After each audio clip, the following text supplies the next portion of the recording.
রাসূল সাল্লাল্লাহু আলাইহি ওয়াসাল্লাম সর্বপ্রথম মসজিদে এসে হযরতে বিলাল রাদিয়াল্লাহু তাআলা আনহুকে ডাকতেছে, বিলাল এদিকে আসো। আল্লাহ রাসূল সাল্লাল্লাহু আলাইহি ওয়াসাল্লাম হযরতে বিলালকে যখন ডাকলেন, বিলাল সঙ্গে সঙ্গে আল্লাহ রাসূল সাল্লাল্লাহু আলাইহি ওয়াসাল্লামের কাছে আসলেন।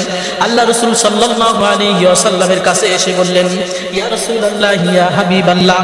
আল্লাহ রাসূল সাল্লাল্লাহু আলাইহি ওয়াসাল্লাম হযরতে বিলাল রাদিয়াল্লাহু তাআলা আনহুকে বলতেছে, হে বিলাল, আমি যখন ইশার জামাত পড়ে আমি যখন ঘুমিয়ে পড়লাম, ঘুমের মধ্যে দেখতেছিলাম তুমি জান্নাতের মধ্যে হেঁটে বেড়াইতেছো, তুমি হাঁটতেছো।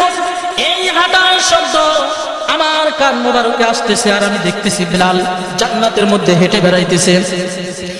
আমার যুবক ভাইরা গভীর মনোযোগ দিয়ে শুনবেন, সাহাবাদের কেমন ভালোবাসা ছিল, সাহাবারা কেমন রাসূল সাল্লাল্লাহু আলাইহি ওয়াসাল্লামকে ভালোবাসতেন, কেমন মুহাব্বত করতেন, একটু শুনে যাবেন।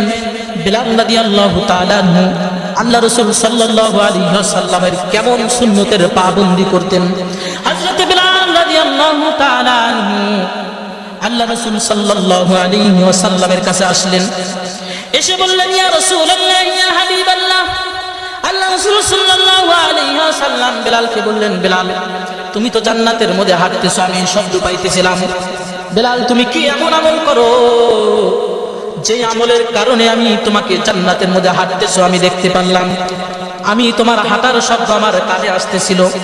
আল্লাহ রাসূল সাল্লাল্লাহু আলাইহি ওয়াসাল্লাম হযরত রাসূল করিম সাল্লাল্লাহু আলাইহি ওয়াসাল্লামকে বলতেছিলেন, ইয়া রাসূলুল্লাহ ইয়া হাবিবাল্লাহ। বিলাল চোখের পানি ছেড়ে দিয়ে কান্দে,